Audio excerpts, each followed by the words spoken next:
3, 2, 1. Oke, selamat malam semuanya.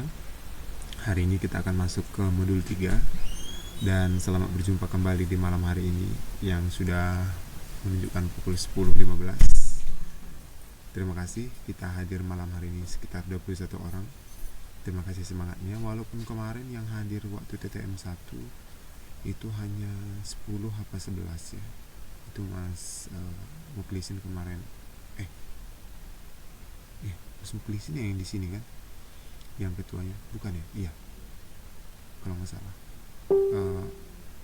Jadi maksudnya harapannya walaupun udah malam tetap semangat ya, walaupun ya udah pasti pada ngantuk juga, udah seharian kerja ya kan. Jadi mungkin kita akan langsung aja, itu malam hari ini kita akan belajar tentang memahami harapan dan persepsi konsumen. Kita akan di sini belajar apa sih itu, karena sebagai marketer atau juga orang yang akan sebagai tenaga pemasar atau juga orang yang akan punya bisnis nanti ke depannya, itu harus mengerti bagaimana persepsi konsumen. Bagaimana sih persepsi konsumen terhadap usaha Mbak Sufita gitu ya, atau misalnya gimana sih persepsi masyarakat terhadap produk barang-barang online yang dijual oleh Mbak Rika misalnya, sebagai contoh gitu ya. Jadi ini adalah perlu kita pahami lebih dalam lagi. Jadi di sini kelompok kedua akan membahas lebih dalam lagi. Mari kita dengarkan bersama. Nanti akan saya perdalam lagi ketika misalnya ada yang perlu dipertajam. Dan nanti jangan lupa bilangkan next slide kalau misalnya next slide ya. Oke, kepada kelompok kedua saya persilakan.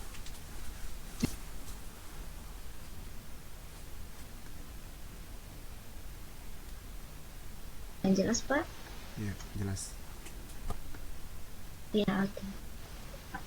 Oke, terima kasih saya ucapkan kepada Pak dan untuk mata kuliah pemasaran jasa atas waktu dan kesempatan yang telah diberi, khususnya untuk kelompok 2.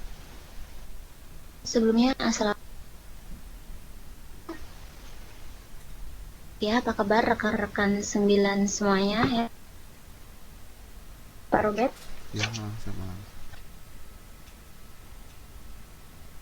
Ya, perkenalkan nama saya Susan, Anik Susanti ya. Alhamdulillah pada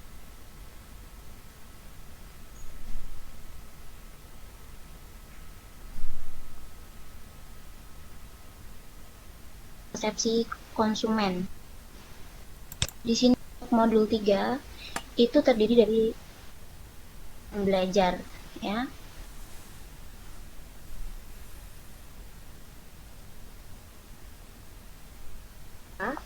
Itu nanti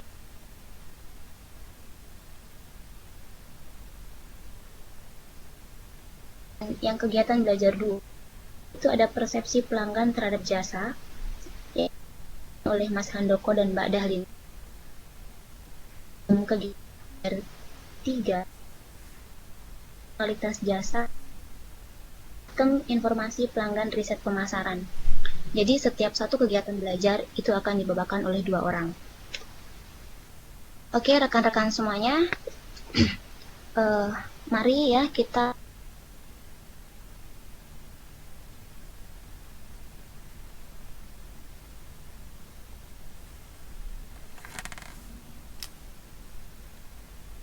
konsumen.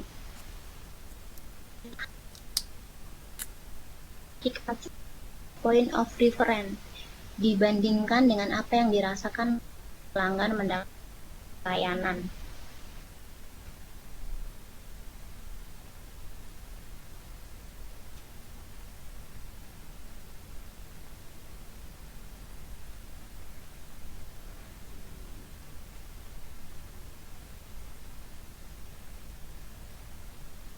Berkembangnya zaman ya. Ya, semakin juga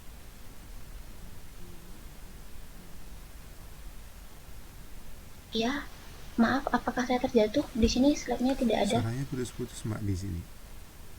Oh iya, di sini sinyalnya kurang bagus Pak, maaf. Ya, tapi sekarang udah bagus lagi nih. Mungkin Mbak coba agak lebih dekat aja ke. Nah, teman-teman semuanya.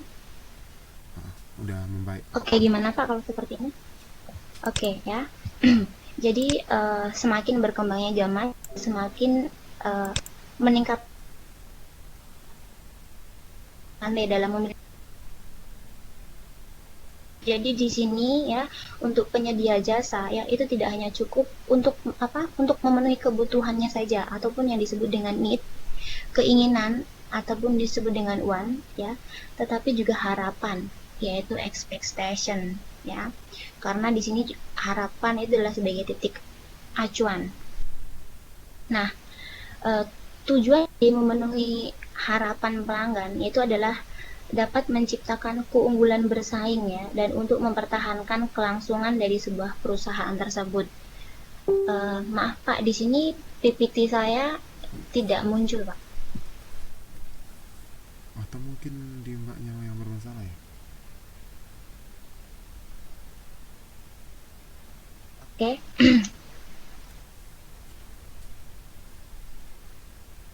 Ya, jadi penting untuk keberlangsungan perusahaan ya. Jadi konsumen di sini adalah raja. Ya, maka dari itu kita harus melayani konsumen ya.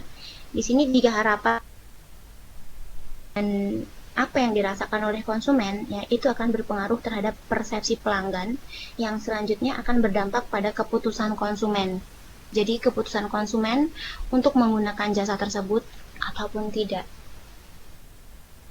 Nah, jadi jika perusahaan melakukan kesalahan ya untuk memenuhi harapan pelanggan, berarti telah memberikan kesempatan konsumen pindah kepada pesaing. Maaf ya, di sini slide saya tidak muncul karena sinyal saya error. Oke, untuk yang ini saya contohkan seperti ini. Untuk teman-teman semuanya di sini ini ya, banyak yang penjual online ya. Ada nggak dari teman-teman semuanya di sini yang melakukan transaksi sendiri? Maksudnya itu produknya itu ada di rumahnya dan melakukan pengiriman ke kantor pos sendiri. Ada nggak dari teman-teman?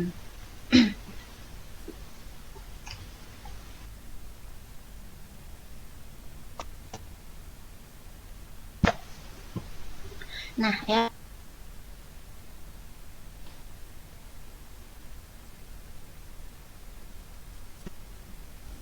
apakah teman-teman mendengarkan saya?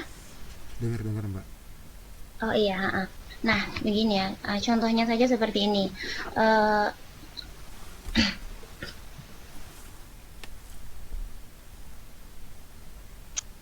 Oke ya. Saya ini di sini ada.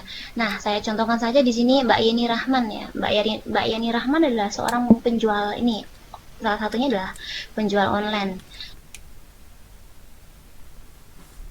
Ada di rumahnya Mbak Yeni Rahman ya, dan ketika ada konsumen otomatis Mbak Yeni Rahman harus melakukan ini pengiriman sendiri. Nah, di situ perjanjian ataupun konsekuensi Mbak Yeni Rahman dengan bosnya bahwa satu hari itu boleh keluar hanya 2 jam saja ya, contohnya seperti itu. Nah, bisa dikatakan mungkin itu adalah hari Sabtu ya. Hari Minggunya mungkin Mbak Yani Rahman ada kepentingan ya, dan keluar ke kantor pos untuk ini mengantar barang kepada konsumennya melalui pos. Dalam waktu 2 jam tersebut ya, Mbak Yani ada 2 kebutuhan. Yang pertama adalah untuk antar barang ke kantor pos. Dan yang kedua adalah Mbak Yani Rahman ingin ini pergi ke salon ya, karena besok ada acara ya, rambutnya mungkin harus rapi ya. Itu ya. Contohnya. Nah, di situ contohnya saja dalam di kantor pos itu, dan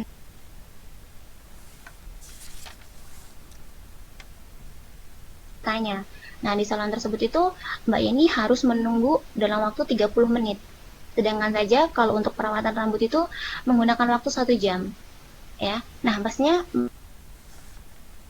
kalau saya di sini ya menghabiskan waktu untuk menunggu aja 30 menit ya, dan perawatannya sendiri itu 1 jam, otomatis saya menghabiskan waktu 2 jam setengah. Padahal konsekuensi dengan majikan itu adalah 2 jam saja. Nah, kalau seperti itu ya, pasti teman-teman apa yang akan dipilih? Tetap memilih melakukan eh, perawatan di situ ya, ataupun pindah mencari ke tempat yang lain.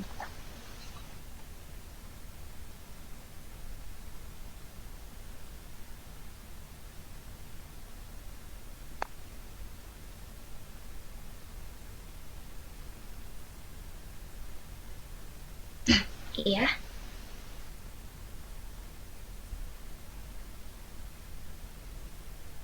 maaf ya sinyal saya di sini error, sinyalnya lemot banget. Kita dengar kok Mbak, jelas kok. Oh iya Pak. Nah, iya ya. Jadi di sini ada orang yang ada mbaknya yang sedang mengetik tapi nggak muncul-muncul ya. Mbak Oke, Sarsiti Mbak. saya sedang menunggu jawabannya apa. Hmm, Oke ya. Nah, eh, jadi konsekuensinya apakah Mbak Yeni akan meneruskan melakukan perawatan tersebut ataupun pindah ke ini ke salon lain ya.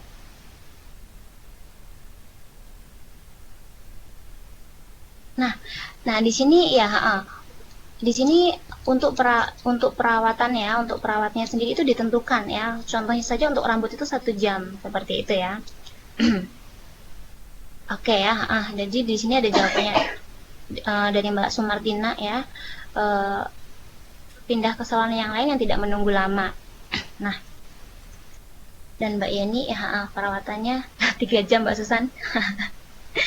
Ya, di sini katakan saja sudah ditentukan ya, itu kalau untuk perawatan ya 1 jam seperti itu ya. Nah, pastinya di sini Mbak Yeni akan berpikir ulang, wah kalau saya di ini nunggunya aja udah 30 menit ya, perawatannya 1 jam. Wah, ini kalau saya harus tetap di sini, pastinya saya ini nanti dapat masalah. Dan pastinya di sini Mbak Yeni nggak mau mengambil resiko ya, dan pasti akan memilih berpindah ke tempat yang lain. Nah, jadi di sini ya pilihannya adalah eh,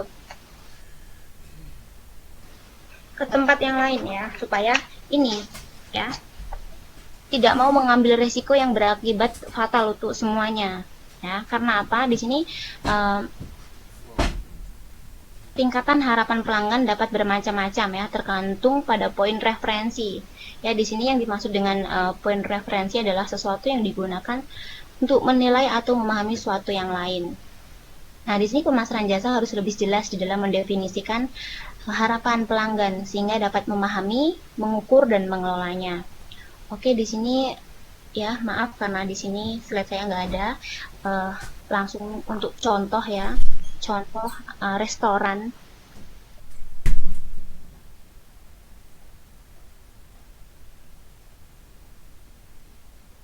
Ya, di sini slide saya nggak ada. Contoh untuk sebuah restoran ya. Jadi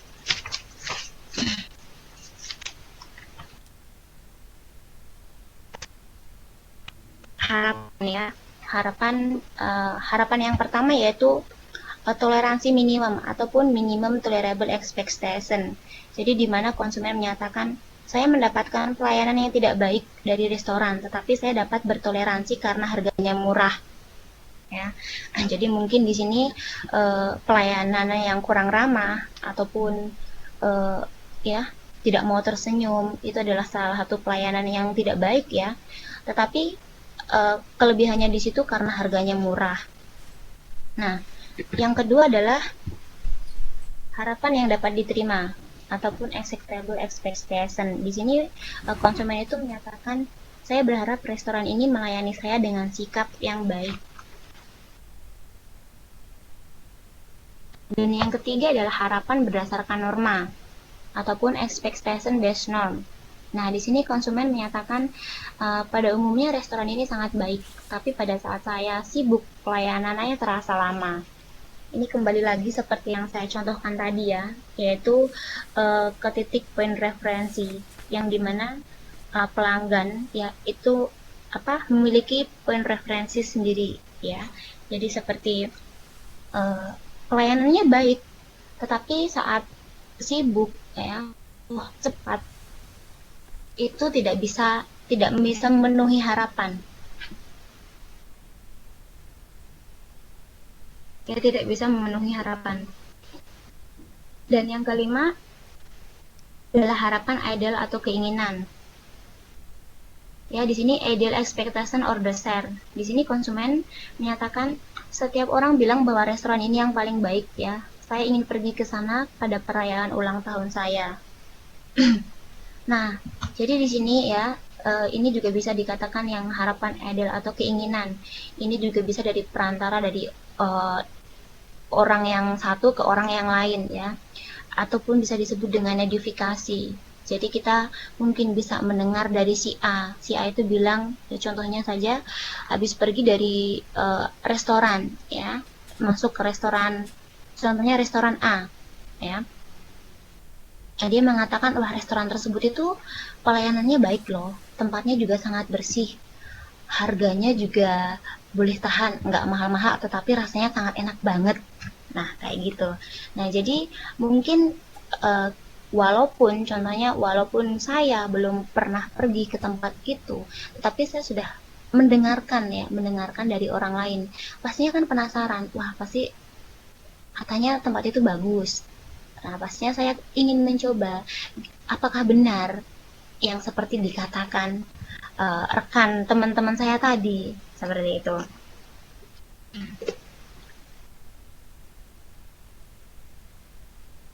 Oke, oke Pak, next Pak, ini baru muncul ininya. Ya. Nah, di sini Zetam dan Brenner 2000 menjelaskan dua tingkatan harapan. Yang pertama adalah harapan tertinggi ataupun desire service. Dan yang kedua adalah harapan yang rendah ataupun adequate service. Di sini harapan tertinggi yaitu tingkatan pelayanan yang mana pelanggan mengharapkan akan mendapatkannya. Contohnya seperti ini ya. Pelanggan yang memasuki situs internet yang menyediakan jasa untuk berkencan akan mengharapkan untuk mendapatkan pelayanan yang cocok, atraktif, menarik, untuk diajak kencan dan bahkan mungkin mendapatkan seseorang yang dapat diajak menikah ya. Jadi uh, ini kayak ini ya, seperti biro jodoh seperti itu ya. Dan harapan tersebut merefleksikan hope dan wishes ya. Jadi itu adalah harapan ya, keinginan ya. Tanpa adanya hope dan wishes tadi ataupun keyakinan bahwa kebutuhan mereka akan terpenuhi. Jadi pelanggan mungkin tidak akan menggunakan jasa kayak biro jodoh ataupun jasa kencan tersebut. Nah, yang kedua adalah harapan yang rendah ya, atau adequate service, yaitu kualitas pelayanan yang masih dapat diterima ataupun harapan minimum yang masih dapat ditoleransi. Di sini pelanggan tidak selalu mempunyai harapan yang tinggi ya, karena mereka menyadari bahwa hal ini tidak selalu memungkinkan untuk terpenuhi. Oke Pak, next Pak. Next. Oke. Mantap, mantap. Aduh maaf, PPT saya di sini PPT saya ini lagi ya, nggak kelihatan lagi sinyalnya error. Kita faktor yang pengaruh.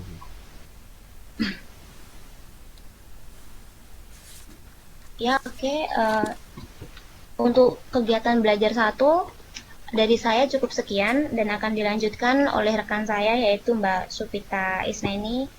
Oke, Mbak Supita Isnaini, silahkan Mbak. Terima kasih.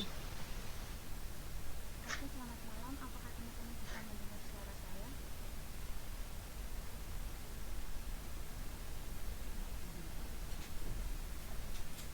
Oke, selamat malam Pak Robert dan juga teman-teman manajemen sekalian. Di sini saya Sugita, saya akan menjelaskan materi tentang faktor-faktor yang mempengaruhi harapan pelanggan. Namun sebelum saya menjelaskan, Saya nggak apakah dengar ada malah. faktor-faktor? Hah? Nggak jelas ya? Halo?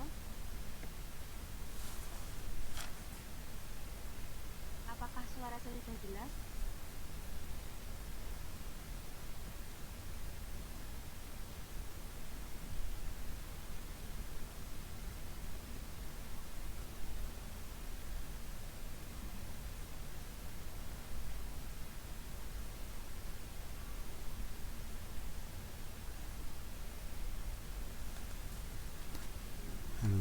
Oh, saya kok nggak denger ya?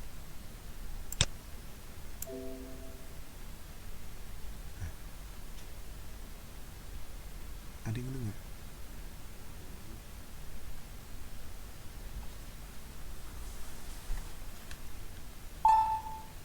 Iya, hening.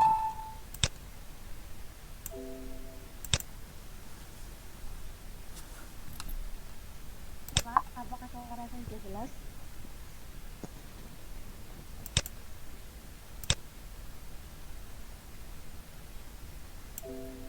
Halo?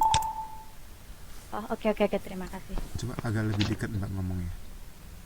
Halo? Ya, gitu-gitu. Oke, ha. Oke, selamat malam buat Pak Robert dan juga buat teman-teman manajemen 9. Di sini Oke. saya Stupita.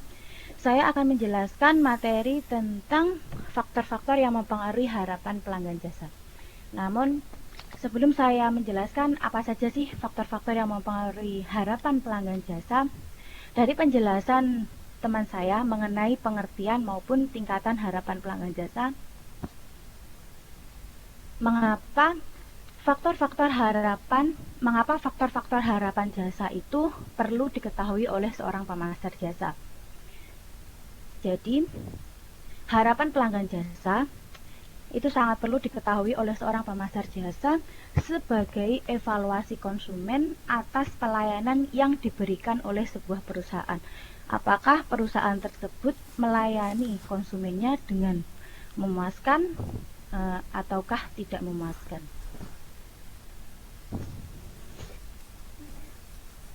Harapan pelanggan jasa dibagi menjadi dua. Yang pertama adalah desire service atau yang biasa disebut sebagai harapan tinggi konsumen. Yang kedua adalah adequate service atau yang biasa disebut sebagai harapan yang cukup. Desire service atau yang biasa disebut sebagai harapan tinggi konsumen itu dipengaruhi oleh dua faktor. Nah, faktor yang pertama adalah kebutuhan personal atau personal needs, dan faktor yang kedua adalah filosofi konsumen atau lasting service intensifiers. Apa itu kebutuhan personal? Kebutuhan personal adalah sebuah pernyataan atau kondisi yang diperlukan bagi kesehatan fisik dan psikologis pelanggan. Nah, kebutuhan sosial, kebutuhan psikologis, dan juga kebutuhan fungsional. Nah, faktor yang kedua adalah filosofi konsumen atau yang biasa disebut sebagai lasting service intensifiers, yaitu merupakan faktor individual yang mengarahkan pelanggan meningkatkan sensitivitasnya terhadap sebuah jasa. Di dalam filosofi konsumen itu sendiri juga dipengaruhi oleh dua faktor. Yang pertama adalah drive service expectation. Keadaan ini terjadi ketika harapan seorang pelanggan itu digerakkan oleh orang lain. Dan faktor yang kedua adalah personal service philosophy atau pelanggan menggarisbawahi sikap umum tentang arti jasa dan sikap yang baik dari sebuah penyedia jasa. Oke Pak, next.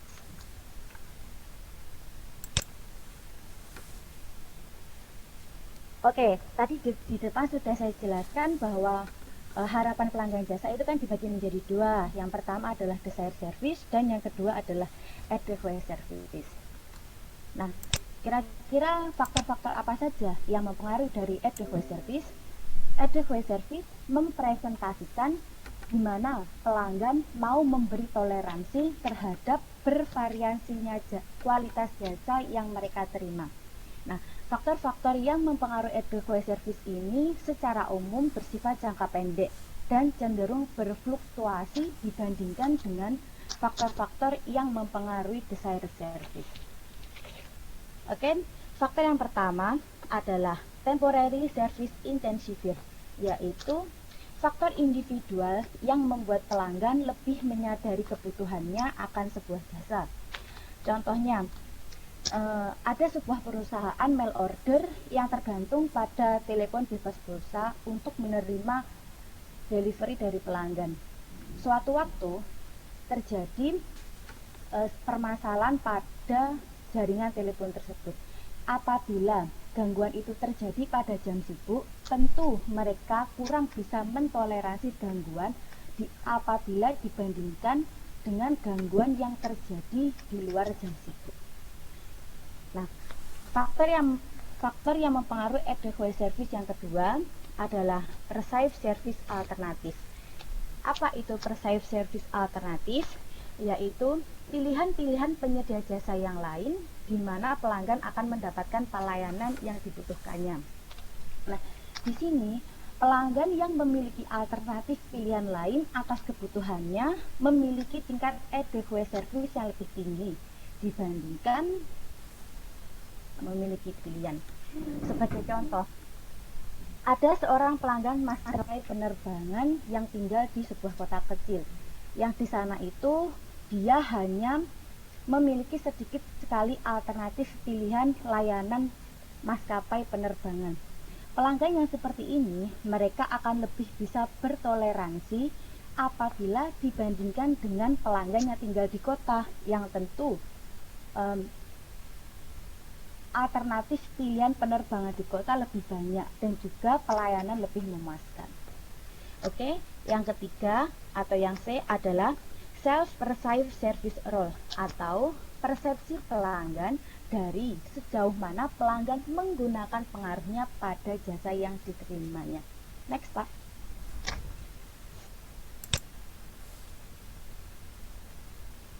Yang keempat adalah situational factor atau kondisi kinerja jasa yang dilihat pelanggan sebagai hal-hal di luar kendali penyedia jasa.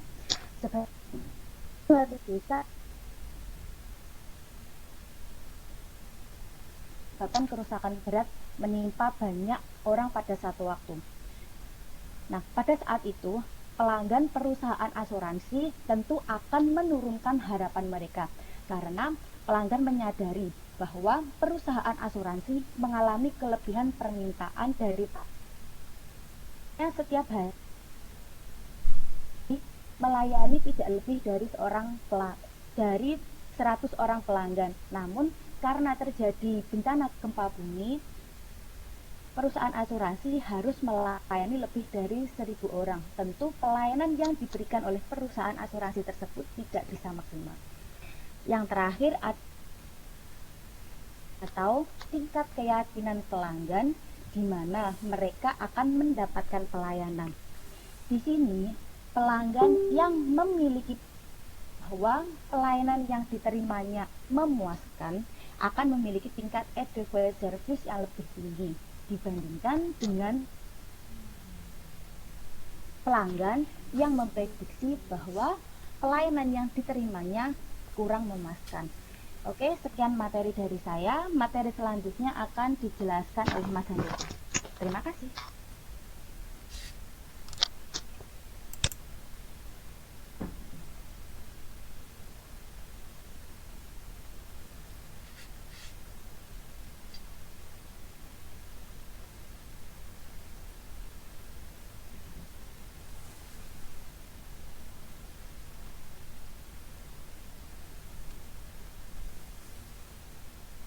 Siapa yang bawa kegiatan belajar?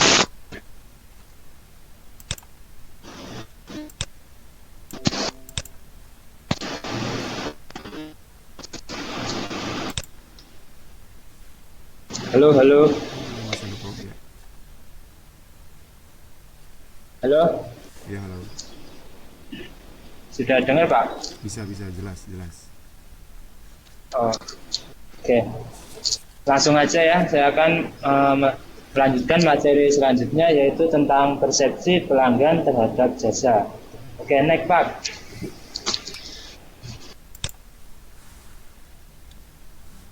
Oke, kualitas pelayanan bersama-sama kualitas produk dan harga yang ditawarkan itu sangat berpengaruh terhadap kepuasan dari konsumen. Untuk lebih jelasnya, teman-teman semua bisa lihat ya pada gambar 3.2 atau juga teman-teman bisa lihat pada modul halaman 3.14. Di situ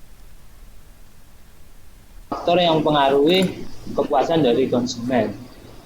Di antaranya yaitu service quality atau juga disebut kualitas pelayanan. Nah, kita tahu bahwa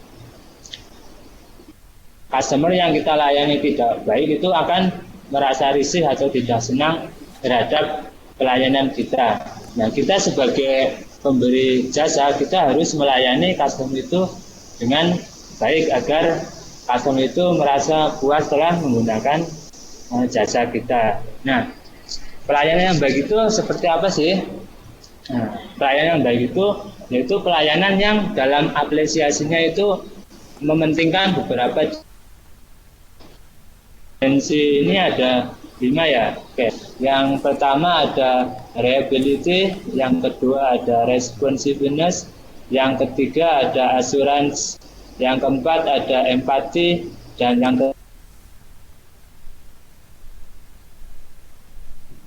untuk kelima detail ya oleh teman saya nanti di slide selanjutnya. Jadi setelah kelima dimensi ini dilakukan, itu dapat dikatakan sebagai pelayanan yang bagus atau yang berkualitas. Untuk faktor yang kedua yaitu product quality atau kualitas produk. Saya yakin pasti semua yang hadir pada malam hari ini sudah pernah menjadi customer suatu produk atau jasa. Kita akan merasa kecewa ya apabila kita telah memakai produk atau jasa, ternyata jasa itu tidak bagus. Kita sebagai pemberi jasa atau penawar produk, kita harus menawarkan produk yang berkualitas kepada customer agar customer itu merasa puas ya. Nah, seperti apa sih produk yang bagus itu? Oke. Produk yang bagus itu yaitu produk yang mampu melakukan tujuan utamanya sebagai produk. Bisa seperti handphone ya. Handphone itu tujuan utamanya yaitu sebagai alat untuk mengirim pesan atau juga untuk melakukan panggilan. Nah, apabila handphone ini tidak bisa untuk melakukan panggilan atau tidak bisa untuk melakukan pengiriman pesan, berarti produk ini tergolong produk yang jelek ya. Kita juga bisa melihat produk yang bagus itu melalui ciri-cirinya. Ciri-ciri produk yang bagus yaitu mempunyai ciri yang awet atau tahan lama. Yang kedua mudah diperbaiki. Yang ketiga mudah digunakan. Yang keempat pastinya ramah lingkungan ya. Ini kan kalau produk. Nah, apabila kalau jasa yang bagus itu seperti apa? Nah, oke. Jasa yang bagus itu kita tidak bisa ya menilainya dengan melihat ciri-cirinya. Mungkin kita bisa langsung saja mencoba jasa tersebut atau juga kita bisa bertanya kepada orang lain yang jasa tersebut, apakah jasa itu baik atau buruk. Oke. Jadi paham ya mengenai produk yang bagus dan jasa yang bagus seperti apa. Oke. Lanjut yang ketiga, faktor yang mempengaruhi kepuasan dari customer ada price atau harga. Harga yang ditawarkan juga sangat berpengaruh ya terhadap kepuasan dari konsumen. Kita sebagai penawar jasa, kita harus benar-benar itu menawarkan jasa itu ditawarkan kepada customer. Biasanya para pemberi jasa itu melakukan penawaran jasa itu di bawah harga dari penawar jasa lain. Contohnya bisa seperti saya menawarkan jasa pangkas rambut misalnya dengan harga 90 NT per kepala, padahal di tempat lain itu untuk harga pangkas rambut itu harganya 100 NT. Oke ya. Selain dari ketiga faktor ini, masih ada faktor lain ya yang mempengaruhi kepuasan dari konsumen, yaitu faktor situasi kondisi. Setelah semua faktor-faktor ini terpenuhi, berarti customer kita akan merasa puas ya. Nah, setelah customer puas oleh yang kita tawarkan, customer balasan yang kita peroleh dari customer ini, yang kita dapatkan yaitu royalty customer, atau yang sering kita dengar yaitu apa sih kelebihan atau keuntungan yang didapat dari pelanggan setia ini. Pelanggan setia ini sebenarnya mempunyai banyak keuntungan ya yang akan kita dapatkan, seperti customer ini akan membeli produk kita secara terus menerus. Nah, yang kedua, customer ini akan mempromosikan jasa atau produk kita kepada orang lain tanpa kita suruh atau kita berikan imbalan. Yang selanjutnya yaitu customer ini akan setia oleh produk kita, tidak mudah tergoda oleh produk dari produsen lain. Nah, itulah beberapa keuntungan-keuntungan yang kita dapat dari customer royalty. Oke, next Pak. Oke, selanjutnya ada kepuasan konsumen dan kualitas jasa. Di sini kita akan membahas mengenai kesenjangan yang dapat menyebabkan penyampaian pelayanan itu tidak berhasil. Di sini ada 5 kesenjangan ya. Yang pertama ada kesenjangan antara harapan konsumen dan pandangan manajemen. Contohnya bisa seperti pihak perhotelan mengira bahwa customer itu dihias dengan poster-poster nuansa kepahlawanan. Akan tetapi sesungguhnya kamar yang indah. Jadi kita bisa simpulkan ya bahwa pandangan manajemen itu tidak selalu benar mengenai apa keinginan dari customer itu sendiri.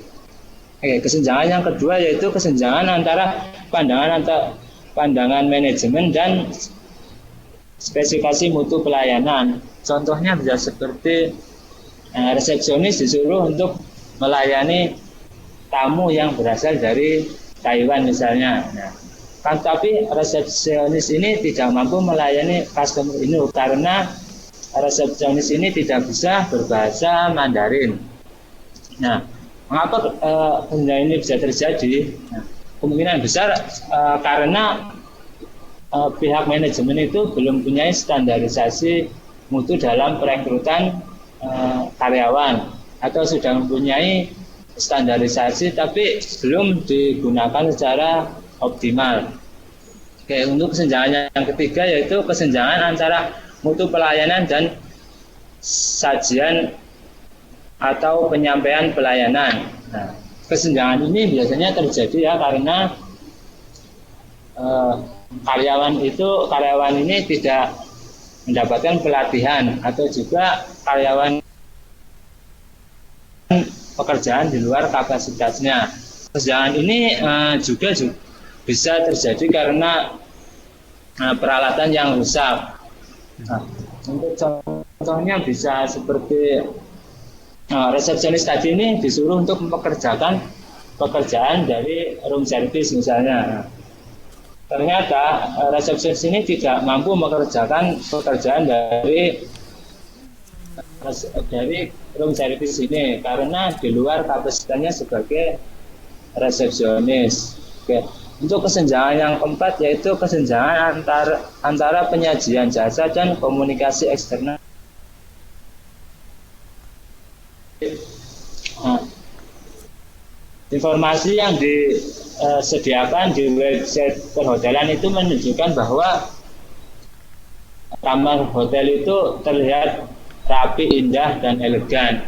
Tetapi kenyataannya tidak seelegan yang ditampilkan oleh informasi website hotel tersebut. Oke, untuk kesenjangan yang kelima yaitu kesenjangan antara dan yang diharapkan. Nah, kesenjangan ini biasanya terjadi karena customer itu menilai salah menilai kualitas mutu dari pelayanan. Nah, contohnya bisa seperti room service itu bertanya beberapa kali kepada customer ketika room service tersebut membersihkan kamar dari customer tersebut. Nah, customer ini berpikiran bahwa room service ini menginginkan tip dari dia, padahal kenyataannya tidak. Room service ini ingin menunjukkan dedikasinya tinggi kepada customer agar customer itu merasa puas oleh pelayanan dia. Oke, itulah kelima kesenjangan yang dapat menyebabkan penyampaian pelayanan itu tidak berhasil.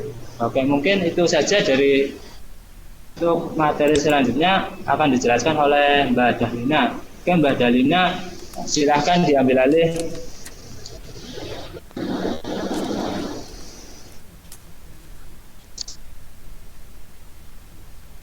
Ya, terima. Halo, dengar nggak suara saya teman-teman? Dengar.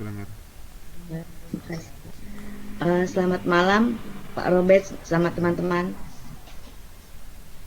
Baik, saya akan melanjutkan materi selanjutnya yaitu dimensi kualitas jasa. Menurut para suraman Zetham dan LL Berry tahun 1994, mereka menjelaskan ada 5 dimensi untuk menilai kualitas jasa, yaitu diantaranya yang pertama adalah kehandalan atau reliability, di mana kehandalan atau reliability itu ya suatu kemampuan untuk memberikan jasa yang dijanjikan secara akurat dan terpercaya.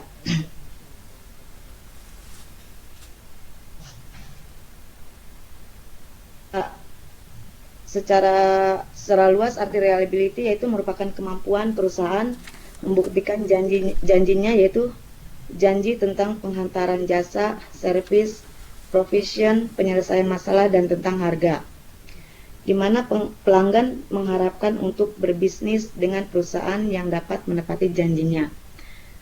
Yang kedua yaitu ketanggapan atau responsiveness. Ketanggapan yaitu merupakan keinginan untuk membantu pelanggan dan memberikan kecepatan dalam memberikan pelayanan. Responsiveness ini mencakup fleksibilitas dan kemampuan untuk melayani kebutuhan pelanggan sesuai dengan keinginan pelanggan. Ada cara untuk mengatasi dimensi responsiveness ini, yaitu sebuah perusahaan harus melihat proses service delivery dan mengatasi permintaan dari sudut pandang pelanggan daripada sudut pandang perusahaan. Yang ketiga yaitu jaminan atau asuransi. Jaminan atau asuransi itu pengetahuan dan keramahan karyawan serta kemampuan melaksanakan tugas secara spontan yang dapat menjamin kinerja yang baik, sehingga menimbulkan kepercayaan dan keyakinan pelanggan. Di mana dimensi ini sangat penting untuk jenis jasa yang dianggap memiliki resiko yang tinggi oleh pelanggan atau untuk jasa yang mana pelanggan tidak meyakini kemampuan mereka. Contohnya yaitu perbankan, asuransi kesehatan, dan legal service. Next, Pak.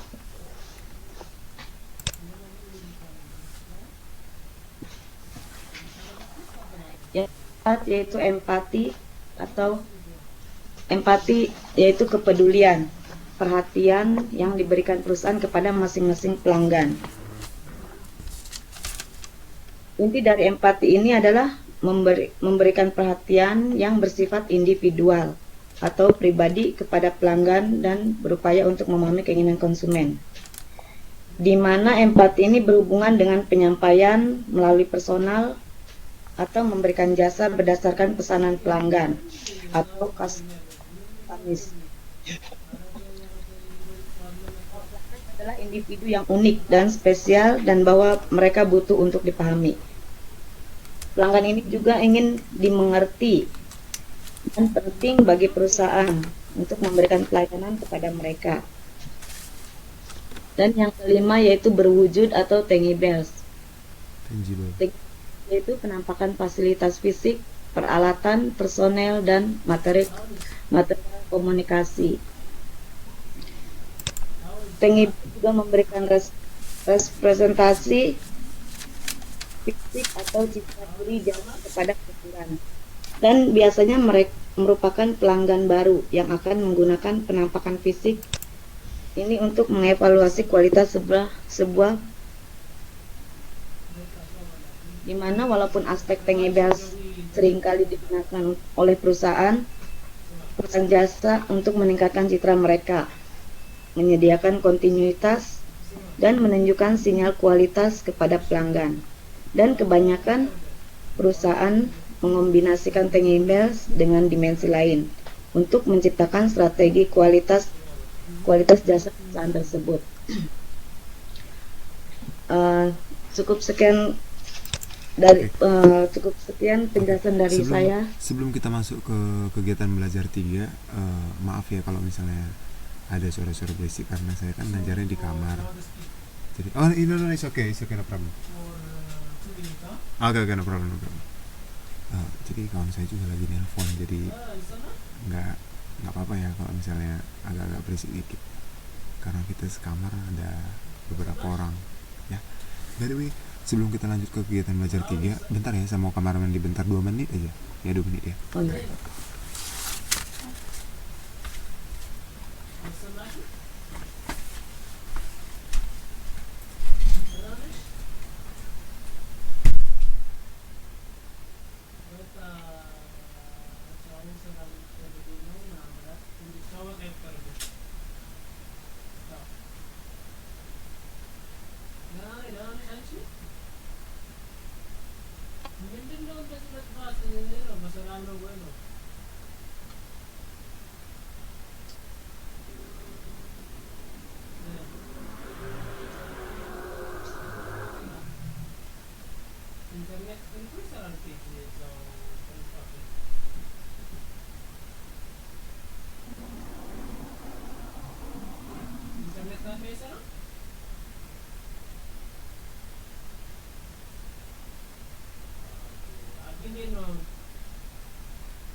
Oke, sorry melatu. Oh, iya. Materi selanjutnya KB3 akan dilanjutkan oleh teman saya yaitu Mbak Sudarwati. Oke. Mbak Sudarwati. Lanjutkan kegiatan belajar 3. Terima kasih buat Mbak juga buat Pak Robert dan rekan-rekan. Baik, di sini saya akan melanjutkan ke kegiatan belajar 3, yaitu Meo, peningkatan. nggak ada suara nih Mbak. Suaranya kecil ya? Apa tidak ada suara? Coba agak lebih dekat gitu, nanti lama-lama juga normal kok. Yang penting Halo? deket aja. Halo? Oh iya, ini sinyalnya mungkin Pak. Udah dekat ya Pak?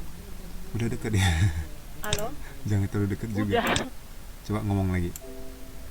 Halo? Oh udah, Halo? sip. Oke, udah mantap. Oke. Apa ya?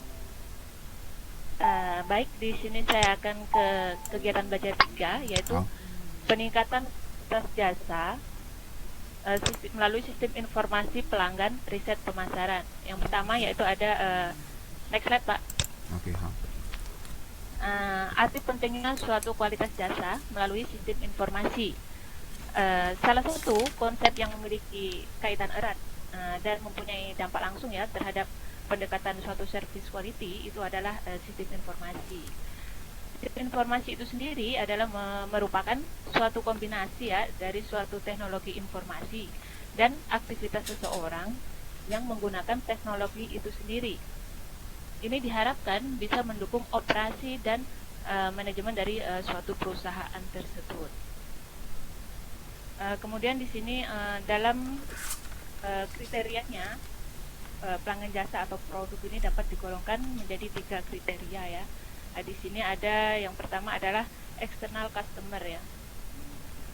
External customer itu sendiri yaitu suatu pelanggan yang berasal dari luar perusahaan. Kemudian ada yang kedua adalah competitor customer, yaitu pelanggan yang berasal dari perusahaan pesaing, yaitu pengguna-pengguna jasa kita itu yang berasal dari luar perusahaan. Kemudian yang ketiga itu ada internal customer, yaitu suatu pelanggan yang berasal dari dalam perusahaan itu sendiri, yaitu termasuk karyawan-karyawannya. Kemudian para ilmuwan yaitu Berry dan Parasulaman pada tahun 1997 ya di sini mengatakan bahwa ada 5 petunjuk yang perlu dilakukan di dalam mengembangkan suatu kualitas pelayanan. Itu yang pertama ada mengukur besarnya hak pelanggan atas pelayanan. Di sini setiap perusahaan ya hendaknya mampu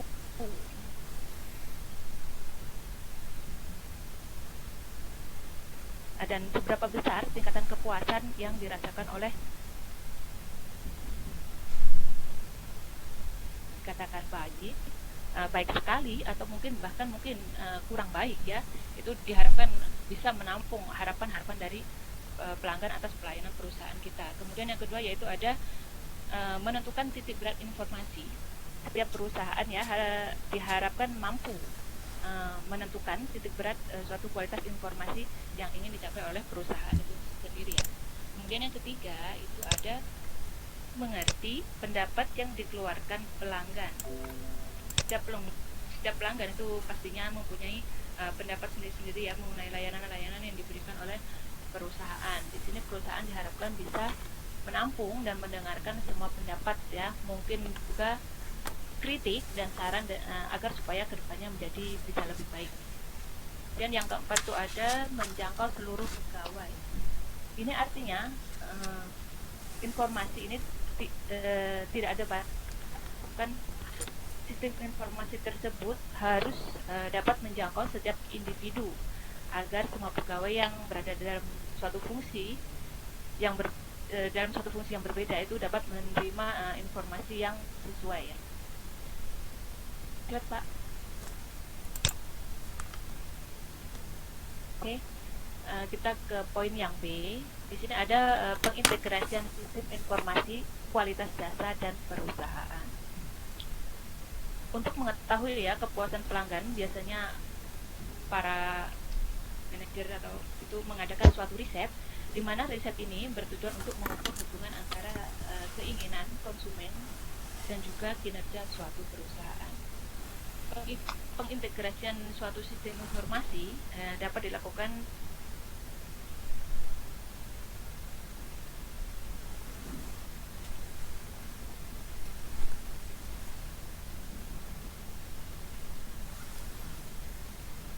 dengan digunakan para manajer pemasaran untuk mendapatkan menemukan ya suatu kesempatan dan masalah-masalah yang penting. Dan yang termasuk dalam pernyataan internal ini tersebut apa saja, yaitu mungkin ada pesanan, harga, penjualan, bisa juga hutang dan tingkat persediaan. Kemudian yang kedua adalah sistem intelijensi pemasarannya. Sistem ini yaitu memberikan suatu data yang terjadi atau juga disebut dengan happening data. Sistem ini bisa dilakukan atau berolah ya, bisa dari buku, surat kabar, publikasi berdampak. Nah, yang ketiga adalah riset pemasaran. Riset pemasaran ini adalah merupakan pengumpulan data atau analisa serta laporan-laporan data yang sistematik dan relevan ya. Di sini biasanya yang dilakukan oleh para manajer pemasaran itu ada mengadakan survei-survei pasar langsung ya, pengujian preferen konsumen, yaitu suatu pengujian pilihan suka atau tidak suka ya. Kemudian ya, menempatkan penjualan menurut wilayah. Dan yang keempat yaitu sistem pendukung pemasaran. Nah, sistem ini merupakan sistem pengumpulan suatu data, sistem peralatan serta teknik yang terkoordinasi dengan perangkat lunak dan perangkat keras yang mendukung. Dan apa-apa saja sih manfaat dari sistem informasi tersebut? Oke Pak, next slide Pak. Yang pertama yaitu dapat mendorong dan memungkinkan manajemen untuk menyatakan suara-suara dari konsumen. Dan yang kedua yaitu dapat menentukan prioritas layanan, mana-mana kira-kira yang perlu didahulukan ya, diprioritaskan dulu ya. Kemudian yang ketiga itu bisa mengidentifikasi prioritas perbaikan layanan dan memberikan pedoman dalam mengambil keputusan alokasi sumber dana. Kemudian yang keempat ada memperhatikan pengaruh-pengaruh dari langkah awal, kualitas pelayanan dan investasi. Dan yang kelima yaitu menawarkan pekerjaan berdasarkan data untuk pelayanan utama yang baik, sederhana dan benar. Baik, sekiranya demikian penjelasan dari saya. Dan untuk selanjutnya akan dibawakan oleh Mbak Rifa. Pada Mbak Rifa, saya persilahkan. Oke, Mbak Sudarwati. Begitu saya akan melanjutkan. Selamat malam teman-teman, selamat malam Pak Robert. Selamat. Suaranya sudah jelas ya? Mantap, jelas. Oke, itu saya akan melanjutkan materi selanjutnya, itu mengembangkan sistem informasi kualitas yang efektif. Nah, seperti tadi sempat disinggungnya di awal sama Mbak Sudarwati bahwa Berry dan para suraman ini mengembangkan 5 petunjuk sebuah sistem, yaitu 1. Pengukuran harapan pelayanan. Ada 2 level harapan yang dapat diukur dalam penilaian, yaitu desired service atau harapan tertinggi. Artinya apa yang diinginkan konsumen bahwa pelayanan itu harus ada. Misalkan gini, kita pergi ke sebuah restoran, sana sudah pasti terbayang, misalkan tempatnya nyaman, makanannya enak, terus pelayanannya juga mestinya kan bagus, mungkin ada live music atau gimana, itu pastinya sebuah harapan yang tertinggi. Sedangkan terus yang kedua itu ada adequate service atau harapan terendah, tingkat minimum dari pelayanan yang harus diterima oleh konsumen. Maksudnya di sini batasan toleransi di mana kita masih bisa menerima kualitas pelayanan yang diberikan. Berbeda dengan yang tadi ya, kalau misalkan kita pergi ke resto, kalau sekarang misalnya kita pergi di warung pinggir jalan atau warung, artinya tempatnya akan sangat berbeda. Misalkan makanannya sederhana, pelayanannya juga kan sederhana, minumnya pokoknya semua menunya pasti sederhana. Itu semua kan kita masih bisa toleransi, masih kita nggak kaget gitu. Yang kedua ada penekanan pada kualitas informasi. Kualitas informasi adalah tujuan dari pengembangan sistem informasi kualitas pelayanan. Kualitas informasi yang baik setidaknya memiliki beberapa ciri, yaitu saling berhubungan, tepat dan berguna, terstruktur, dapat dipercaya, dapat dimengerti, dan tepat waktu. Contohnya gini, misalkan ada sebuah kasus ya, misalkan ada sebuah konsumen itu dia komplain seperti ini, kok sayurnya tuh kayak agak gimana, kok sayurnya udah ada layu, ada rada basi gitu, atau mungkin sayurnya terlalu asam. Nah, terus komplainan itu tidak langsung disampaikan oleh si karyawan, itu tidak langsung disampaikan kepada yang masak gitu, atau mungkin tidak langsung disampaikan ya. Jadi masalah ini terus berangsur gitu sampai beberapa hari. Jadi kan otomatis masalah ini terusan istilahnya itu bertubi-tubi di situ. Jadi kan otomatis si apa namanya masalah tidak segera teratasi karena mungkin keterlambatan dari si karyawan itu tidak langsung menyampaikan, jadinya secara terus menerus akhirnya kan mungkin kepercayaan itu bisa dapat berubah gitu. Jadi tidak segera diatasi. Jadi kan itu apa namanya manfaat dari informasi itu harus segera atau tepat waktu. Tiga itu menghimpun suara konsumen. Sistem kualitas informasi pelayanan yang terbaik dibangun dengan basis data kualitatif dan kuantitatif. Sekarang ini kan sudah banyak yang mudah untuk menghimpun suara konsumen, misalkan menggunakan telepon, website, atau medsos, email. Itu sudah sangat mudah untuk dipelajari.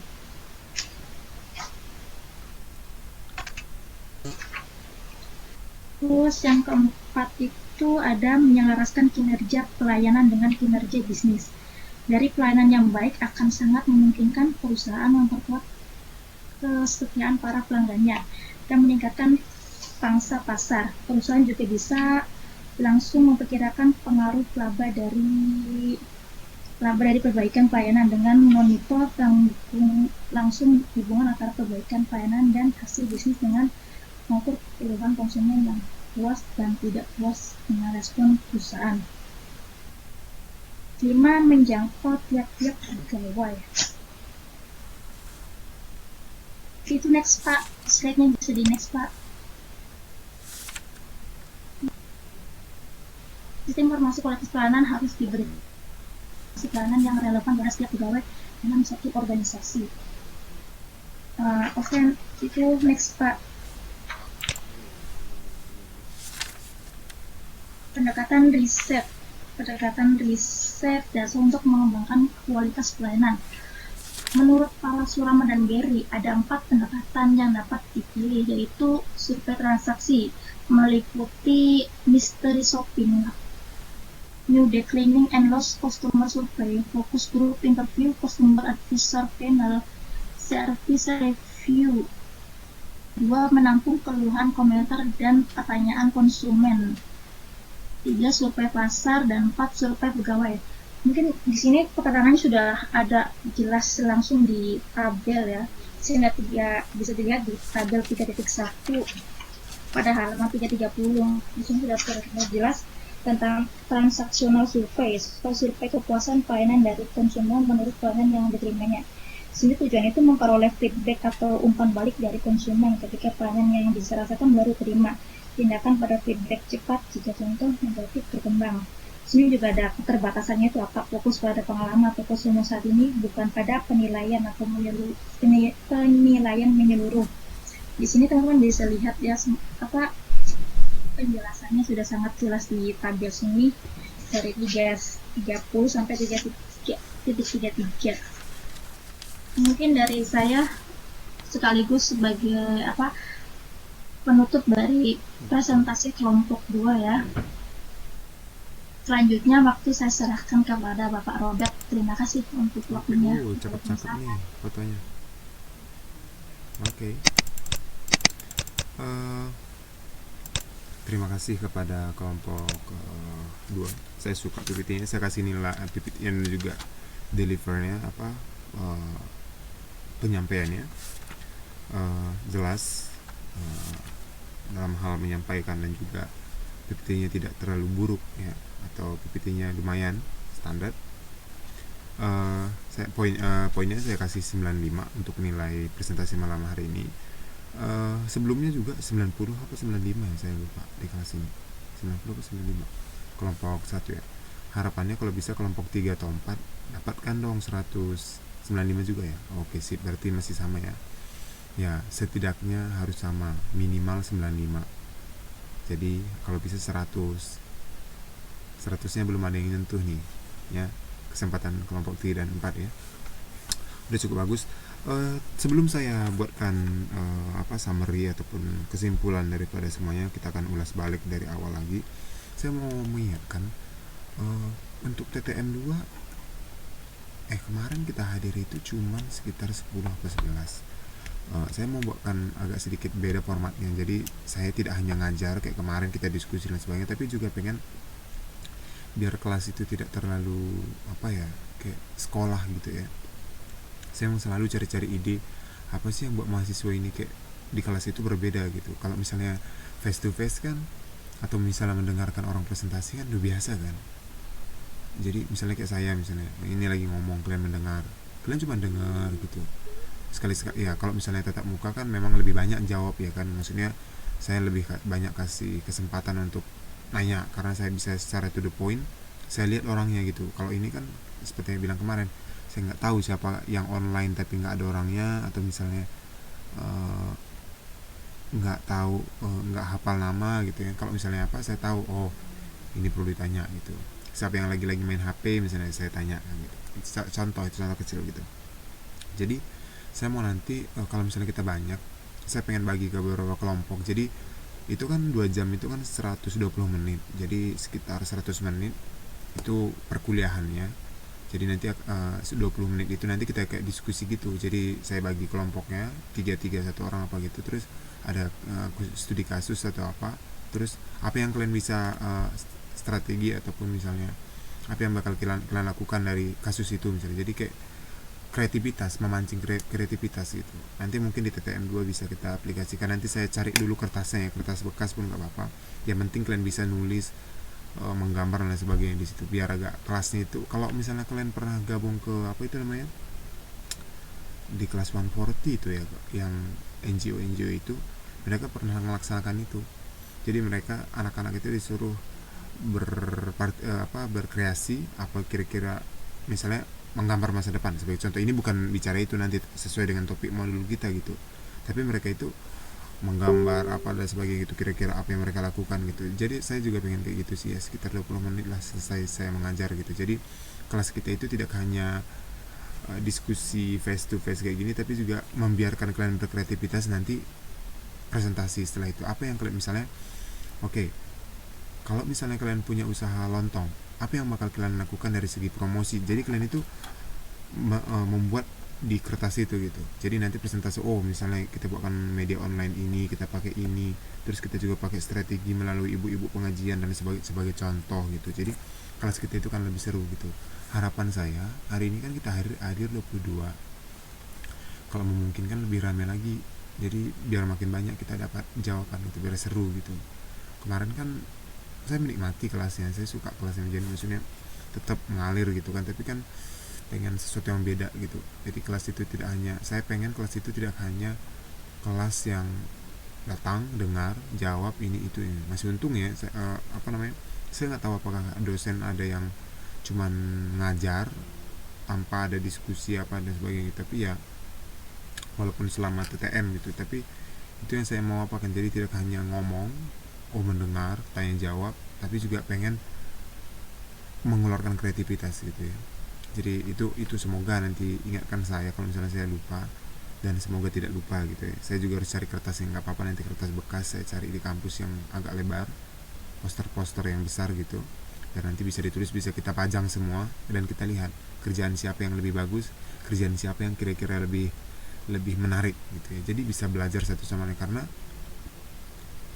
itu juga merupakan salah satu strategi menurut saya dalam belajar itu, bisa memancing kreativitas gitu ya. Apa yang tidak kita pikirkan mungkin dipikirkan oleh grup lain gitu ya. Nah, itu hanya sekedar saran.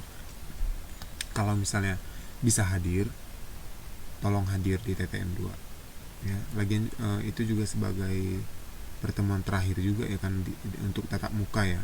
Maksudnya tatap muka, apakah nanti kita masih ada kuliah online mungkin, tapi maksudnya yang tatap muka. Oke, dari summary-nya itu memahami harapan dan persepsi. Ini adalah salah satu topik yang menarik dan harus dipahami oleh sebagai seorang pemasar.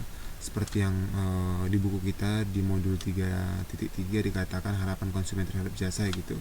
Dikatakan di sini bahwa ada beberapa harapan, yaitu yang pertama adalah ada harapan toleransi minimum atau minimum tolerance expectation. Itu di mana konsumen itu, saya mendapatkan pelayanan yang tidak baik dari restoran, tetapi saya bertoleransi karena harganya murah. Pernah nggak teman-teman berpikiran seperti ini? Seperti yang poin 1 ini. aduh nggak enak sih, tapi nggak apa-apa, lagian juga kan murah gitu. Ada nggak pernah, aduh ini kok makanan ini kok kecil banget, tapi ya juga sih ya saya kan bayarnya murah gitu. Kira-kira apa contoh yang pernah kalian rasakan? Kalau saya dulu pernah di, karena apa ya maksudnya, ada yang pernah ngasih contoh, yang bisa ngasih contoh kira-kira apa yang pernah dirasakan misalnya?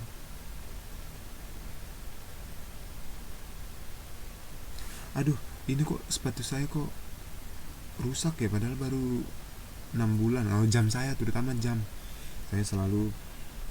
jam saya selalu bisa setiap semester itu ganti ya. Apakah itu karena kemasukan air, apakah itu karena pecah karena kacanya. Saya kan tangan saya agak lasak, jadi kadang-kadang terantuk gitu, pecah gitu. Satu semester itu keseringan pasti ganti, jadi 6 bulan sekali itu jam pasti ganti gitu. Dan memang saya juga karena memang orangnya kadang-kadang lasak tangannya atau juga apa, memang nggak mau jam yang terlalu mahal ya, dan juga memang karena suka bosan gitu, jadi tiap semester bagus diganti walaupun nggak mahal. Jadi kalau nggak mahal nggak masalah gitu. Jadi ketika perusak ya iyalah harganya juga cuman sekian ratus NT gitu ya, sebagai contoh gitu. Ada lagi nggak ya, contoh yang lain yang pernah teman-teman rasakan gitu ya?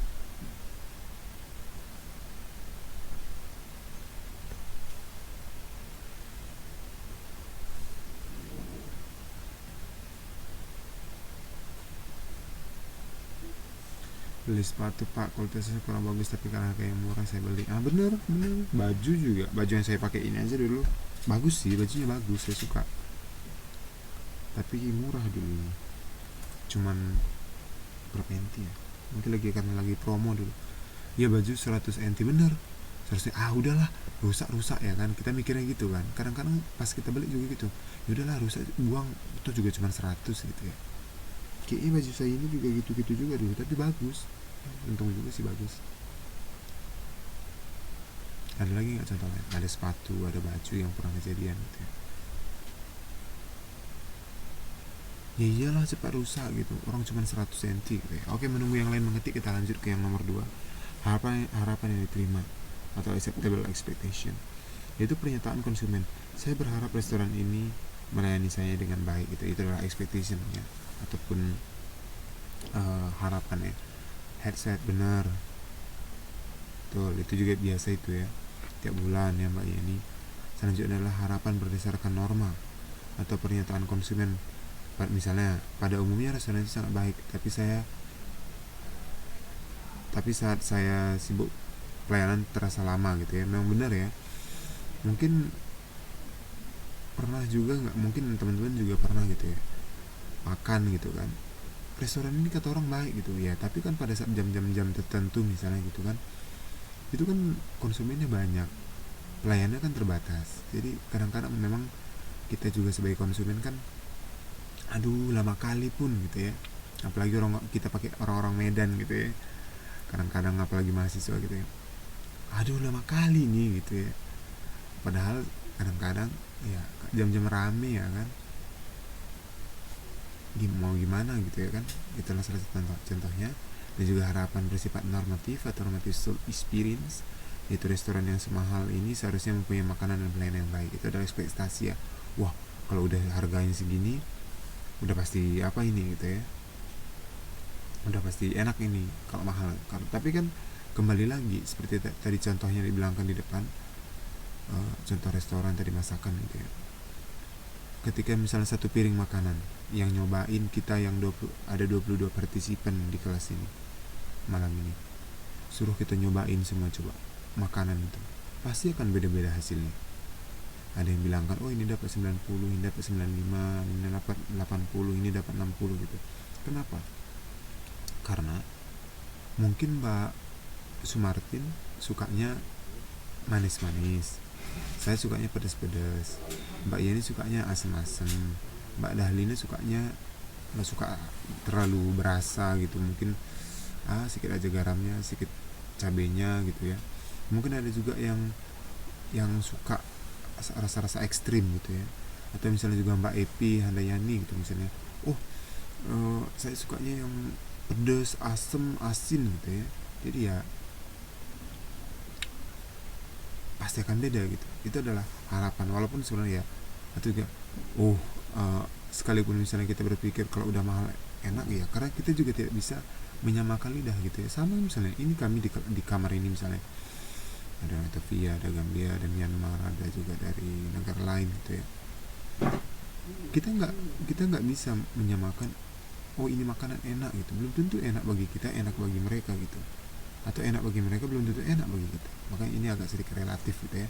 Selanjutnya adalah harapan, ideal, dan keinginannya. Itu setiap orang bilang pada restoran ini paling baik, saya ingin pergi ke sana dan pergi ulang tahun saya. Ini adalah harapan gitu ya. Oh, kata orang di rumah makan Mbak Epi Handayani itu murah gitu ya, Handayani Restaurant gitu ya, atau juga Handayani apalagi misalnya, atau misalnya Dahlina Restoran, atau juga lontong Miss Dahlina misalnya gitu ya, atau misalnya lontong Dahlina Taiwan gitu ya, dan sebagainya misalnya gitu ya, atau pecel lele Vita misalnya gitu ya, rumah makan khas Indonesia Taiwan misalnya sebagai contoh. Dan kembali lagi gitu ya, harganya misalnya 200.000 gitu ya. Udah pasti enak nih misalnya gitu kan. Itu kan masalah yang normatif tadi misalnya gitu. Kalau misalnya yang keinginan, saya bilang anak manajemen 9 itu tuh tempat rumah makannya Mas Handoko enak gitu. Dan harganya tidak terlalu mahal gitu ya. Harganya fair, normal gitu ya. Jadi di sini juga orang akan memiliki keinginan ya. Dikatakan di sini pada poin terakhir gitu ya. Jadi dikatakan, oh yaudah, nanti kata orang di sana enak di rumah makannya Mas Handoko. Nanti saya mau ke sana lah pas perayaan ulang tahun saya, atau pas saya merayakan tanggal jadian dengan orang rumah gitu ya. Saya beli gara-gara untuk anak saya, ukuran sama tapi harga beda, tapi ya benar gitu. Selanjutnya itu tadi dihafal ya untuk beberapa poin tadi yang untuk mungkin besok ujian. Jadi kadang memang beberapa modul ini juga ya kita perlu mark ya, jadi biar kita juga sebagai pengingat gitu. Jadi nanti pada saat ujian tidak perlu baca secara keseluruhan, tapi pas kita ingat gitu ya, atau pas kita lagi belajar di sini, ini kayaknya penting, ini bisa masuk ujian gitu. Itu kalau bisa ditandain, kalau bisa itu dibeli stabilo yang murah-murah aja. Habis itu ambil warna yang ngejreng ya, misalnya kuning atau daun pisang gitu ya, biar sekali di stabilo langsung cerah gitu ya. Jangan warna merah, nanti gelap gitu ya. Biar nanti pada saat ujian mau mengulang semua itu cepat gitu ya. Jadi cuman mana yang penting-penting itu aja yang kita tuju gitu. Itu ada strategi belajar ya. Selanjutnya juga di bagian kedua itu 3.16 dikatakan ada 5 kesenjangan atau gap yang dapat menyebabkan pelayanan tidak berhasil. Kenapa sih pelayanan itu bisa nggak berhasil gitu ya? Ini ada katanya 5. Dan sekali lagi, pelayanan itu beda budaya, beda juga tanggapan gitu ya. Misalnya di Jawa mungkin kita itu ketika misalnya mempersilahkan orang, pakai apa, saya juga baru tahu dulu itu, pakai jali telunjuk terus sambil nunduk, monggo sebelah sini gitu. Mungkin di Medan beda lagi ya kan, masuk ya, sebagai contoh gitu ya. Mungkin beberapa gitu, mungkin juga di tempat lain beda lagi gitu ya. Jadi itu adalah beberapa juga masalah servis ini tiap daerah beda-beda juga gitu ya. Mungkin bagi orang Sumatera mungkin servis ataupun pelayan restoran di Jawa kok lembut kali ya, misalnya ngomong juga nggih, iya, sampun, apa gitu misalnya, sebagai salah contoh gitu ya. Tapi misalnya kalau ngomong lagi ke teman-teman dari yang dibesarkan di Jawa mungkin ke Medan, kasar kali orang Medan ini gitu. Padahal memang bukan kasar, karena memang dari suara cara ngomongnya lah, karena memang mungkin kita buka apa juga dari sononya memang udah kayak gitu ya. Jadi memang itu adalah beberapa poin yang beda gitu ya, yang perlu dipahami juga gitu, bahwa budaya juga berpengaruh terhadap cara men-serve atau juga cara melayani itu ya. Di sini ada dikatakan ada 5 kesenjangan atau gap yang dapat menyebabkan penyampaian pelayanan tidak berhasil. Yang pertama adalah kesenjangan antara harapan konsumen dan pandangan manajemen, di mana pihak manajemen tidak terlalu dapat merasakan tepat apa yang diinginkan dan bagaimana pilihan konsumen terhadap komponen pelayanannya. Di sini dikatakan misalnya rumah sakit menduga pasien menghendaki makanan lezat, akan tetapi sebenarnya lebih menganggap pentingnya perawat yang cakap dan cekatan gitu ya. Jadi bahwa misalnya di rumah sakit itu, mungkin pihak rumah sakit menduga pasien ini mungkin butuh makanan yang enak gitu, padahal sebenarnya beberapa konsumen itu bukan makanannya yang dituju gitu, tapi bagaimana mereka dilayani dengan baik gitu ya. Mungkin juga ada juga perawat yang lupa ganti infus padahal air infusnya sudah habis gitu ya, cairan infusnya maksudnya. Selanjutnya adalah kesenjangan antara pandangan dan persepsi atau persepsi manajemen dari spesifikasi mutu pelayanan ya. Misalnya pimpinan rumah sakit memberikan instruksi perawat agar memberikan pelayanan cepat, tapi skillnya nggak ada gitu. Ini juga menjadi salah satu kesenjangan ya antara pandangan persepsi gitu ya. Saya pengen M9 itu bisa hadir dan juga memberikan pendapatnya tentang ini gitu misalnya. Ternyata M9 nya semua dia misalnya sebagai contoh gitu ya. Atau anak M9 kayaknya nggak mungkin nggak mungkin bisa jawab ini gitu ya. Ternyata bisa jawab. Itu hanya antara kesenjangan pandangan dan persepsi gitu ya. Ini adalah opposite-nya gitu. Misalnya kan di contoh buku ini mungkin dikatakan pimpinan rumah sakit, harapannya semua perawat itu ketika misalnya pasien masuk langsung ditangani dengan baik, dipersilahkan duduk, dikasih teh gitu ya, atau langsung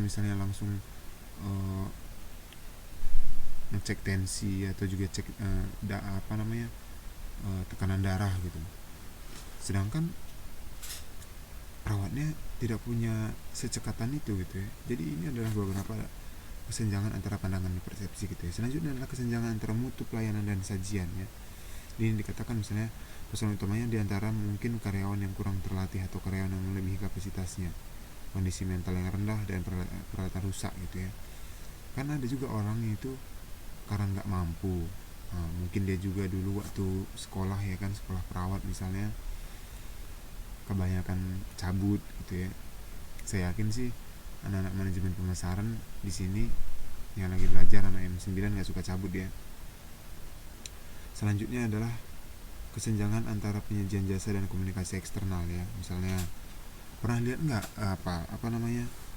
iklan yang berlebihan gitu, pas kalian coba gitu kan, lebih kali macam betul aja gitu, padahal iklannya wow kali gitu, padahal setelah kalian coba berantakan gitu, atau misalnya rasanya nggak enak gitu. Di sini dikatakan masalah penginapan, iklannya bagus sekali gitu ya, tapi ketika misalnya di sana di brosur rumah sakit menunjukkan kamar yang mewah tersusun rapi, tapi pas datang ke sana ternyata kotor dan tidak rapi gitu.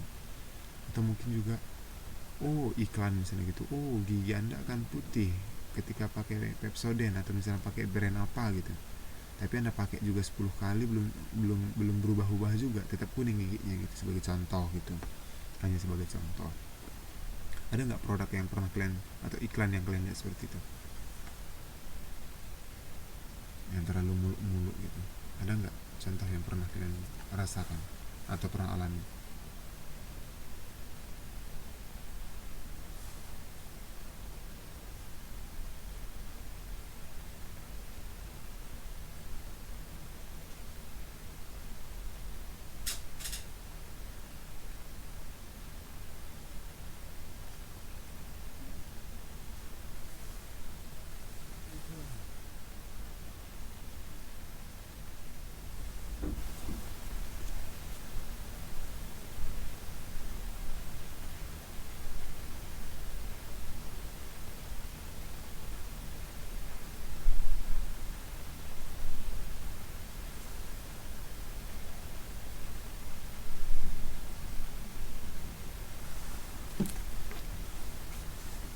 Kok nih iklan sampo.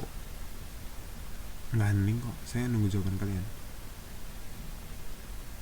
Yang pertama iklan sampo pak, biasanya mereka pakai, oh betul kan, pakai sampo gitu tangannya, gitu ya, pakai tangan aja sisirnya, seolah-olah rambutnya itu gara-gara sampo itu ya kan. Padahal pas kita pakai biasa aja ya kan. Pernah beli sabun penghilang jerawat, kan ini misalnya gitu ya, penghilang jerawat, karena kan kalau sampo kan ini ya, gimana sulit ngukurnya gitu ya. Misalnya ini jerawat gitu ya, oh kalau anda pakai 10 kali cuci muka anda akan semulus apa ya, mulus lah kayak bintang apanya itu ya. Ternyata temen udah pakai sebulan juga jerawatnya tetap ada gitu. Itu adalah yang bisa kita lihat secara kasat mata gitu ya. Kalau rambut kan kita juga nggak bisa nilai gitu ya.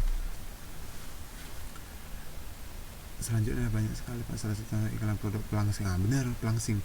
Kalau anda minum obat pelangsing, minum sekali sebelum tidur setiap malam misalnya gitu ya, dalam 1 minggu badan anda akan turun 2 kilo misalnya. Terus mbaknya beli ya kan, korban iklan, dibeli udah konsumsi 2 bulan nggak turun-turun gitu ya. Nah itu dia. Selanjutnya dia bilang melangsingkan badan waktu 3 hari, kan 3 hari katanya kan. Coba ada juga iklan anti rontok, padahal tetap rontok ya kan. Nah itu, ini adalah beberapa yang muluk-muluk tadi gitu ya. Itulah dia beberapa contohnya gitu ya. Dan juga dimensi kualitas pelayanan di 317 dikatakan, yaitu ada beberapa dimensi kualitas pelayanan. Yang pertama adalah kehandalan atau reliabilitas, suatu kemampuan untuk memberikan jasa yang disajikan secara akurat dan terpercaya. Kinerja harus sesuai dengan harapan pelanggan, yang berarti ketepatan waktu yang sama untuk semua pelanggan tanpa kesalahan. Misalnya masalah janji tentang penghantaran jasa gitu ya, sales provision, dan juga penyelesaian masalah dan tepat harga gitu ya.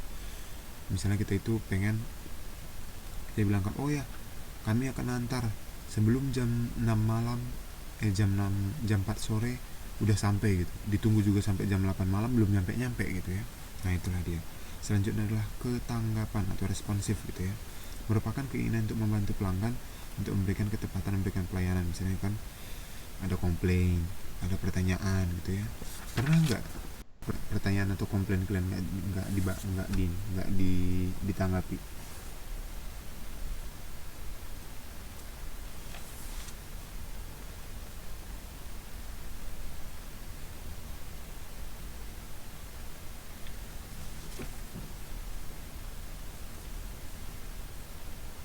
Ada nggak pernah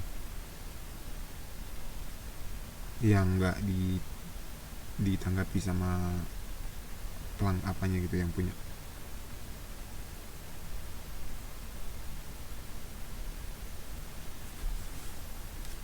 Iya, ada contoh.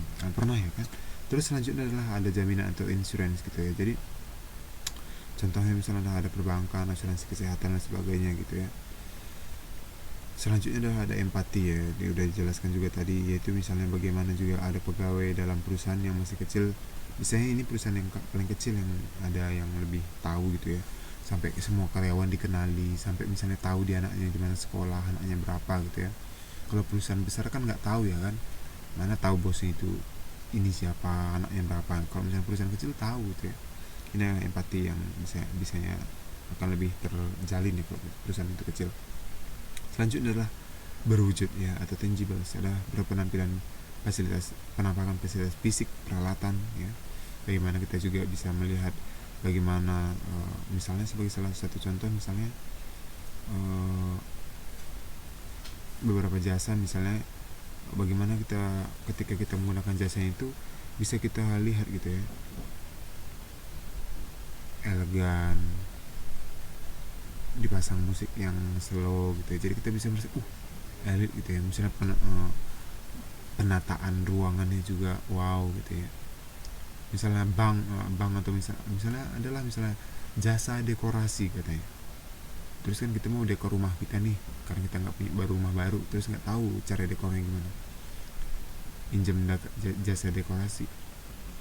Pas kita datang ke sana, ruangannya aja nggak terdekor dengan baik gitu misalnya, kita juga pasti akan enggan untuk memakai jasanya gitu ya. Atau juga misalnya ke bank gitu ya, misalnya banknya itu harum, ber-AC gitu ya, kita juga nyaman ya kan.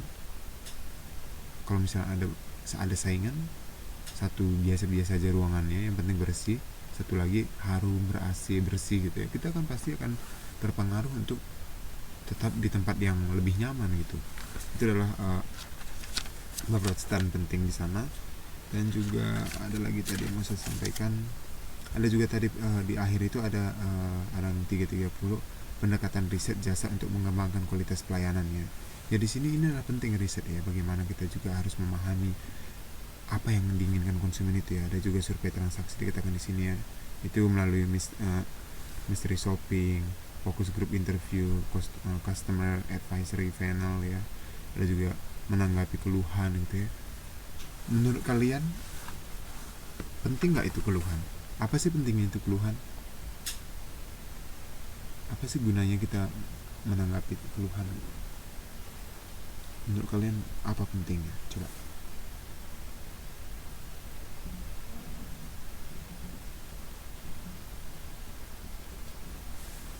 Iya, pentingnya apa?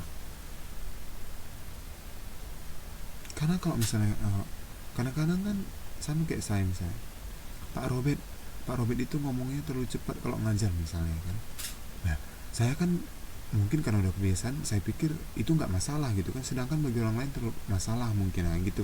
Itu adalah salah satu contoh misalnya gitu. Jadi ketika misalnya saya ngomong mungkin dianggap terlalu cepat gitu, jadi itu adalah salah satu, jadi saya bisa memperbaiki gitu. Jadi misalnya oh ternyata M9 bilang saya ngomong itu terlalu cepat gitu. Jadi mereka kadang-kadang jadi introspeksi, pembenahan ke depannya biar lebih baik. Kalau misalnya terus kan ini kan karena kita kelas ya kan, walaupun apa yang saya lakukan kalian tetap aja manut gitu. Tapi kan kalau konsumen itu kan beda cerita, mereka bisa lari ke lain pelanggan. Ini kan ibaratnya nggak bisa lari ke lain pelanggan gitu kan. Iya bener kata Mbak Siti Omsiah ya, dengan keluhan bisa memperbaiki pelayanan sehingga iya benar. Coba ketika kita tak menanggapi keluhan, kita akan memperbaiki pelayanan. Ketika pelayanan kita baik, apa yang terjadi? Konsumen puas, dia akan tetap pakai jasa kita terus dipakai, pendapatan kita naik, kita makin kaya. Nah itu dia daripada rantainya gitu ya. Ya mungkin ada lagi mau ditambahkan atau dikomentari. Nah itulah dia untuk untuk malam ini, masalah peningkatan kualitas jasa melalui sistem informasi dan pelanggan riset pemasaran gitu ya. Bagaimana juga pentingnya informasi dari pelanggan untuk bisa kita sebagai masukan untuk perusahaan gitu ya, apa keluhan dan lain sebagainya gitu ya. Itu hanya adalah untuk salah satu faktor memperbaiki diri kita. Banyak orang yang kan anti dengan masukan gitu ya, nggak mau mendengar orang lain gitu ya, padahal itu adalah masukan untuk diri kita ya, untuk kita lebih baik gitu. Itu adalah salah satu contohnya gitu, ataupun efek ataupun manfaat bagi kita sebagai orang yang mendengar ataupun mendapatkan masukan. Karena apa ya, kita kadang-kadang merasa sudah baik atau sudah benar, jangan menyepelekan kata Mbak Siti Omsiah ya. Nah itu dia, mungkin itu aja untuk malam hari ini. Ada lagi pertanyaan atau komentar atau ada yang menambahi? Kalau tidak ada biar kita sudahi, udah hampir jam 12 juga ternyata, tidak terasa udah hampir 2 jam penuh. Ada lagi pertanyaan? Kalau tidak ada, biar kita istirahat dan kita sudahi malam hari ini. Dengan keluhan kita tahu di mana titik. Betul kata Mbak Yeni. Betul. Dan referensi untuk kedepannya. Ada lagi yang mau bertanya atau ngasih ini? Kalau tidak, biar kita sudahi.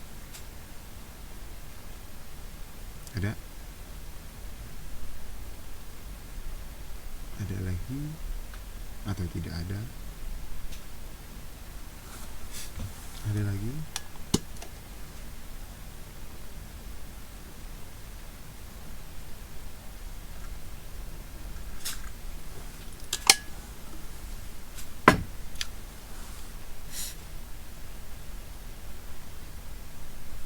saya sekaligus mengingatkan, minggu depan itu ada acara penting PPI, karena saya juga menjabat sebagai sekretaris jenderalnya PPI Taiwan, dan itu kan banyak beberapa orang penting datang, jadi kami harus membantu masalah akomodasi dan sebagainya.